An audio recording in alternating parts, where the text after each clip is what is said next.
नमस्कार, मेरा नाम जलेश्वर कुमार यादव है। आप देख रहे हैं सब तक न्यूज़ JKY की आवाज़।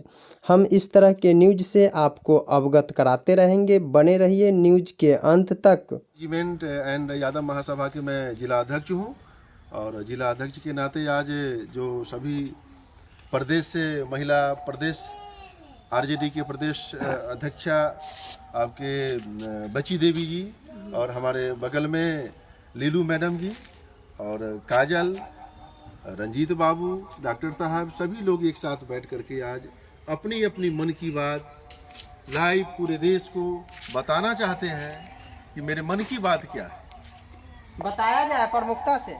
बिल्कुल, पहले तो अही रेजिमेंट के बारे में है कि अही रेजिमेंट की मांग है कि छोटे छोटे स्तर पर जिनकी जनसंख्या है उनको regiment, Sikh regiment, Gorkha regiment, Rajput regiment, ये सभी रेजिमेंट केंद्र सरकार ने मनोनीत कर दिया। लेकिन यादवों के लिए 27 करोड़ यादव पूरे देश में है और रेजिमेंट नहीं है। सर, दुसाध रेजिमेंट की भी अभी मांग किया जा रहा है, उसका भी अभी कुछ नहीं हुआ है। बिल्कुल, तो उनकी संख्या कम है, फिर भी रेजिमेंट की मांग हो रही है। SC ST OBC सब कोटि अलग अलग जो बांटा गया, तो बांट करके रेजिमेंट कास्ट बाई कास्ट मांग रहे हैं देश में और करवा रहे हैं। तो इनकी इतनी जनसंख्या है 27 करोड़, तो रेजिमेंट होनी चाहिए। जिसकी जितनी जनसंख्या उसकी उतनी भागीदारी होनी चाहिए। तो ये तो अनिवार्य है कि रेजिमेंट की मांग सार्थक है और शुरू से मांग होते आ रहा है। रेजिमेंट देना अनिवार्य है सरकार का। दूसरा नंबर, मेरा जो कार्य है, मेरी मन की जो बात है, इस देश के लिए मैं एक ट्रस्ट की स्थापना करने जा रहा हूं, जिस ट्रस्ट का नाम है, एक NGO है, NGO से ट्रस्ट बनाएंगे आगे। NGO का नाम है भाई राजीव दीक्षित स्वदेशी संवर्धन संस्थान, ग्राम रसलपुर, मलमला। इस स्वदेशी संवर्धन संस्थान में जितने भी विलुप्त होते जा रहा है उस सारे चीज को स्वदेशी संवर्धन के माध्यम से उसको संवर्धन किया जाएगा और मानव जाति के लिए उस पर काम हो रहा है। पर्सनल किसी एक जाति के लिए नहीं है, मानव जाति में सब आ जाते हैं, या जनरल हो, OBC हो, SC हो, ST हो, सबके लिए काम होने जा रहा है। जिसमें अभी अभी जो सवाल, कई एक सवाल हमारे साथियों से आप पूछे हैं। अभी हाँ सर, एक मिनट हम रोकेंगे आपको बीच में। जैसा कि अभी रेजिमेंट जो है यादव अहिर रेजिमेंट के मांग को लेकर के हम लोग वार्तालाप, क्वेश्चन पर क्वेश्चन, सवाल पर सवाल करते जा रहे हैं। हमने जो है डॉक्टर साहब से इसके बारे में डीपली जानकारी लेना चाहे तो डायरेक्ट बोल रहे हैं कि जो नहीं, मानव का जो है होना चाहिए, यादवों का नहीं। इस पर आपका क्या कहना है? तो मानवे का ना, पूरे देश में सेना में जो भी बहाली सब मानवे न है, इसमें जानवर तो रही है, सब मानवे है, ऐसा नहीं है। जिसकी जितनी जनसंख्या है, 27 करोड़ यादव पूरे देश में है। यादव के रक्षा के भार दिया गया है। मुट्ठी भर चंद लोग शोषित कर रहे हैं, सामंतवादी के रूप में समाज में जो बैठे हुए हैं। नालंदा यूनिवर्सिटी को जला दिया गया और 3 साल तक जलते रह गया नालंदा यूनिवर्सिटी। 40 साल जिनका शासन रहा और वो व्यक्ति सेक्रेटरिएट पटना में आग फूंक दिया और सारा पेपर को जला दिया। तो जलाया तो जलाने वाले तो 3.5% है देश के अंदर में। 27 करोड़ यादव ये रक्षा के काम किया। बाबा साहब, डॉक्टर साहब तो बोले हैं, बाबा साहब भीमराव अंबेडकर संविधान लिख करके चले गए, लेकिन संविधान जब लागू नहीं होगा यहाँ देश के अंदर में, उसका क्या हुआ वैल्यू? कोई वैल्यू नहीं रहा। तो वही लालू यादव का बिहार में देन है, अब मुलायम सिंह यादव का देन है, अब मायावती, काशीराम, अब BP सिंह, ये सबका देन है कि मंडल कमीशन देश में लागू किया। और उस मंडल कमीशन के चलते पूरे देश में OBC SC ST के लिए आरक्षण लागू हुआ। तो अब डॉक्टर साहब आरक्षण से आए हैं, वैसे नहीं आए जनरल कोटा से। आरक्षण अगर लालू यादव और मुलायम सिंह यादव आरक्षण नहीं लागू करवाए रहते तो डॉक्टर साहब डॉक्टर आज नहीं होते। इसलिए 27 करोड़ यादव को रेजिमेंट नहीं दिया गया तो पूरा का पूरा गलत है। पूरे हिंदुस्तान में 27 करोड़ यादव हैं। जी, पूरे हिंदुस्तान में 27 करोड़ यादव का मतलब है कि कितना हुआ? 25% से भी ज्यादा हो गया। 25% मान लीजिए इसको, तो 25% खाली यादव की संख्या है, रेजिमेंट नहीं है। और सिख छोटे समुदाय, छोटे स्तर पर है, उनको रेजिमेंट हुआ, गोरखा रेजिमेंट हुआ। रेजिमेंट हुआ, अच्छी बात। हमारा जो ग्राउंड रिपोर्टिंग जो हुआ है तो उसमें विभिन्न प्रकार की जो जातियां इस देश के अंतर्गत जो अपना भरण पोषण कर रहे हैं, तो उन जातियों का कहना है क्या, नहीं 27% और 26% नहीं है, यानी 27 करोड़ या 26 करोड़ नहीं है, ये यादव झूठ बोलते हैं। इस पर आप क्या कहना चाहेंगे वैसे व्यक्तियों को? वो जनगणना हुआ है ना, जनगणना जातीय जनगणना की समीकरण से उसका डाटा है, डाटा में आया है कि 27 करोड़ ज्यादा पूरे देश में। ऐसे किसी को कह देने से हो जाएगा? जनगणना हो रही है तो जनगणना में सब जाति का डाटा है, लेकिन जाति पर काम नहीं कर रहे हैं। वही रेजिमेंट की मांग जो हो रहा है, यादव महासभा जो है पर्सनल यादवे के लिए काम नहीं कर रहे हैं, ओबीसी एसी एसटी के लिए काम कर रहे हैं। अगर यादवे के लिए काम करते तो क्या लालू यादव मंडल कमीशन लागू करवाते भी पूरे देश में? और मंडल कमीशन लागू नहीं होता तो क्या आरक्षण में नौकरी मिलता? नहीं मिलता। इसलिए उसको कहना गलत है। मुट्ठी भर लोग कुछ गलत बोल देते हैं, मैसेज फैला देते हैं गलत, वो सर्वदा गलत है। मैं आपको डाटा के साथ बोल रहा हूँ ना, वैसे थोड़ा ही बोल रहा हूँ। वो तो मंडल कमीशन से पहले वो चीज था जो एससी एसटी को दिया गया, तो वो अनटचेबल के आधार पे दिया गया, न कि जो 27% आरक्षण रिजर्वेशन यादव कुर्मी चाहे मतलब ईबीसी ओबीसी को दिया गया, वो तो एक अलग चीज था। लेकिन जो अछूत माने जाते थे समाज में जिसका कोई अस्तित्व नहीं था, उसको अस्तित्व में लाने के लिए ये होता ये है रिजर्वेशन। वो चीज रिजर्वेशन का मतलब ये होता है, जैसे आप 5 दिन, अभी ठंडा पड़ रहा है, 5 दिन 7 दिन नहीं नहाएंगे, सोचेंगे थोड़ा परफ्यूम मार लेते हैं, थोड़ा फेस वाश लगा लेते हैं और बस चलते रहेंगे। तो रिजर्वेशन तो वो चीज है। रिजर्वेशन जीवन जीने का आधार तो नहीं है। हम रिजर्वेशन दे देते हैं सारे लोग को, लेकिन जो काम हम लोग कर रहे हैं वही काम करे ब्राह्मण भूमिहार क्षत्रिय राजपूत जो हम लोग कर रहे हैं। हमारा लोग किया ना, बाबा साहब अम्बेडकर का क्या सपना था? उसको तो स्कूल में पढ़ने नहीं दिया जाता था, बैठने नहीं दिया जाता था, खिड़की से झक करके वो पढ़ते थे, झाँक करके पढ़ते थे। ये सवाल हमने किसी ब्राह्मण से पूछा, उन्होंने सीधा सिरे से खारिज कर दिया कि नहीं, बैकवर्ड समाज को तोड़ने का काम कर रहा है। आज रामविलास पासवान जी केंद्रीय मंत्री रह चुके हैं, उनका बेटा चिराग पासवान जी बिहार का भ्रमण कर रहे हैं। क्या किसी ब्राह्मण के दरवाजे पर जाएंगे तो उनको भगा देगा? तो उनका कहना है कि नहीं, बाबा साहब को ऐसा कुछ भी नहीं कहा गया। ये सरासर गलत बात है। उस आदमी को इतिहास का ABCD पता नहीं है। जो कहते हैं बाबा साहब इतना प्रताड़ित नहीं हुए, इतना नहीं झेले, आज के डेट में भी डोम और मुसहर है। आप डोम और मुसहर का स्थिति जा करके देख सकते हैं। यदि उनके घर में आप बैठ करके खा लेंगे तो आपको समझ जाएंगे। जो उनका चूंकि न उनके पास वस्त्र है, न घर है, न रहने का सही तरीका है।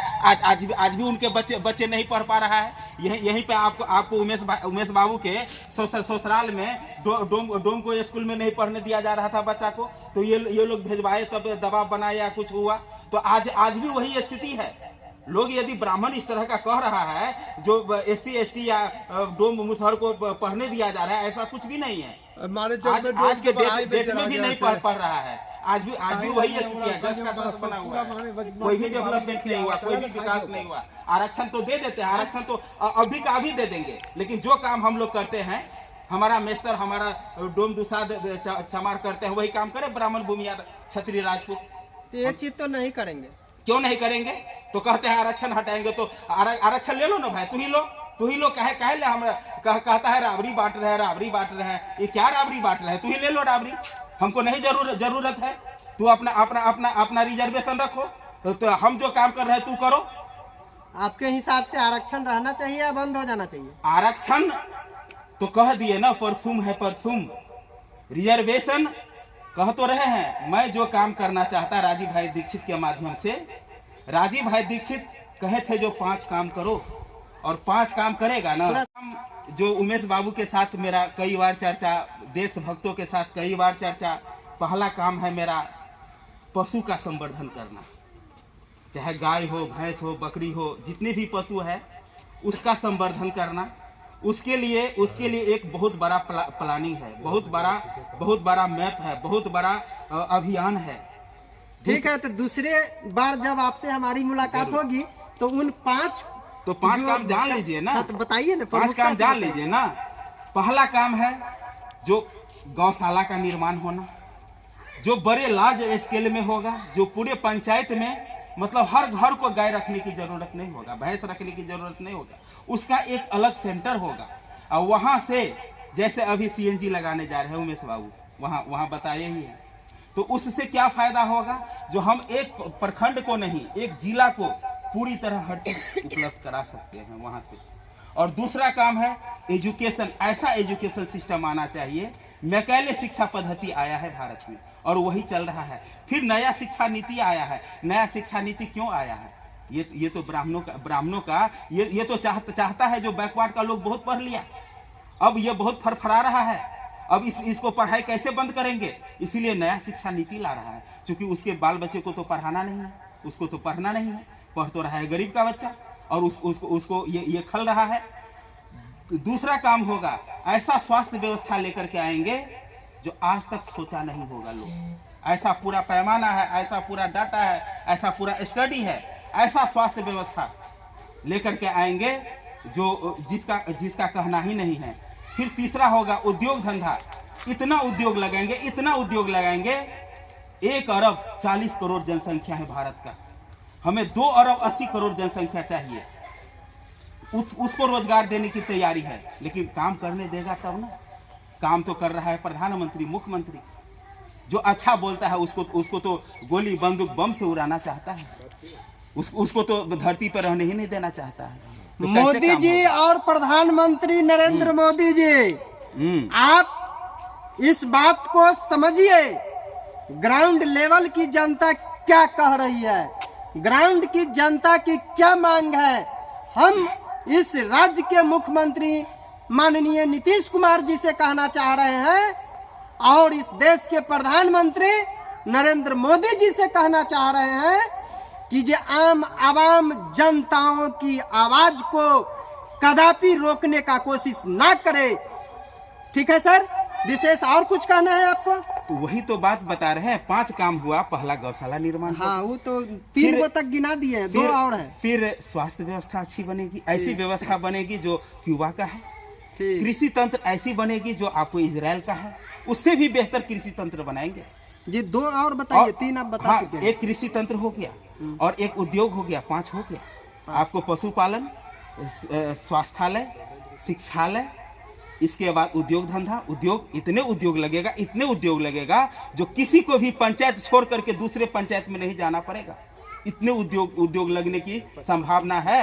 लेकिन यहाँ इतने चोर बैठे हुए हैं पूरे देश में जो लूट करके स्विच बैंक और दुनिया के जो 40 बैंक है, दुनिया के ऐसा 40 बैंक है जहाँ पे भारत का पूरा संपत्ति रखा हुआ है, जिससे हम तो रातों रात अमेरिका और चाइना को पीछे छोड़ सकते हैं।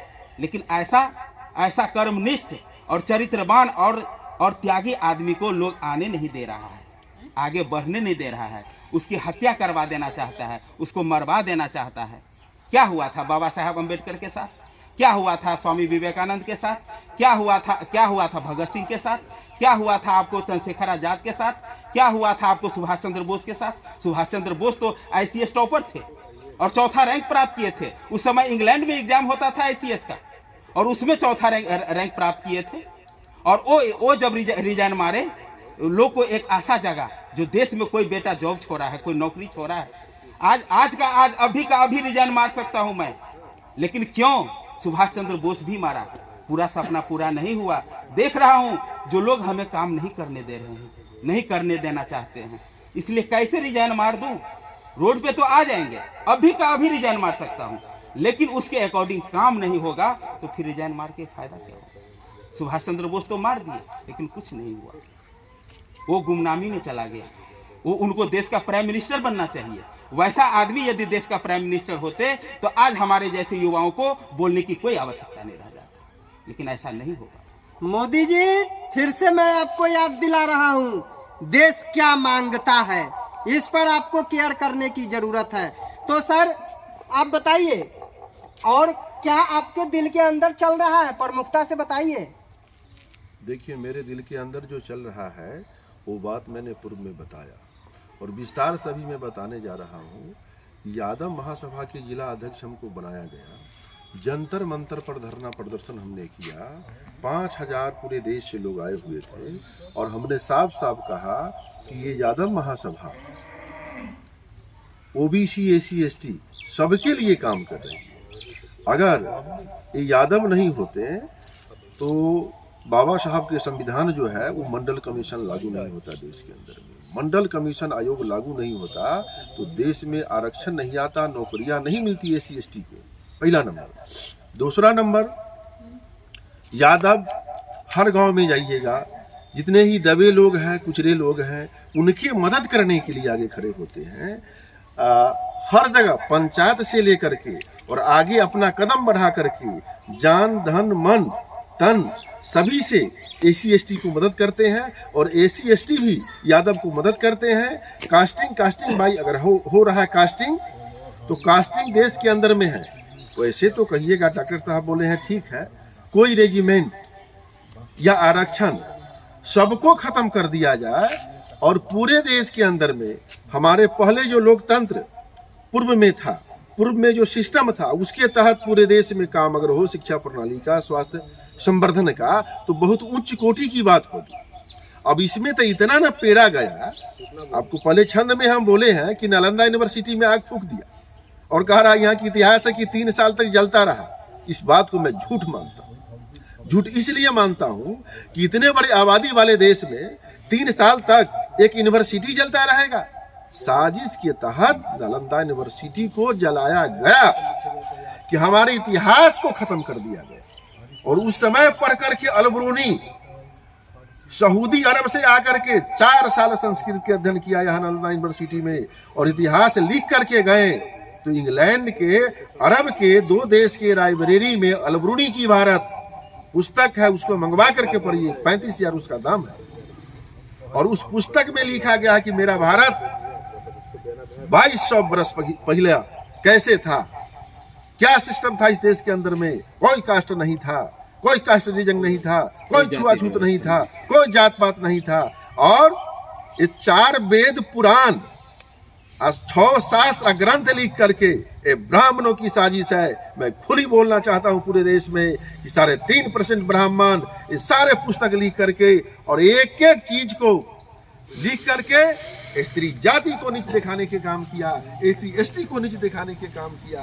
अरे अभी तो नीच दिखाने के काम किया, गला में घंटी बांध कर, गला में मिट्टी का कोहा बांध कर, पीछे झाड़ू टांग करके और नीच दिखाने के काम किया। और बाबा साहब पढ़ते नहीं, वो पढ़ते नहीं तो भारत के संविधान लिखते नहीं, और भारत के संविधान जब लिखते नहीं तो लालू यादव, मुलायम सिंह यादव या माननीय काशीराम जी, मायावती और बीपी सिंह को मैं धन्यवाद देना चाहता हूं कि एक राजपूत के बच्चा होकर के इस देश के अंदर में ओबीसी एससी एसटी के लिए काम जो किया है, मैं उनको अपने हृदय से बार बार नमस्कार करता हूं। बने रहिए अगले एपिसोड तक। अगर सब तक न्यूज़ JKY की आवाज़ चैनल को सब्सक्राइब नहीं किए हैं तो सब्सक्राइब कीजिए, लाइक करिए और शेयर करिए। जय हिंद,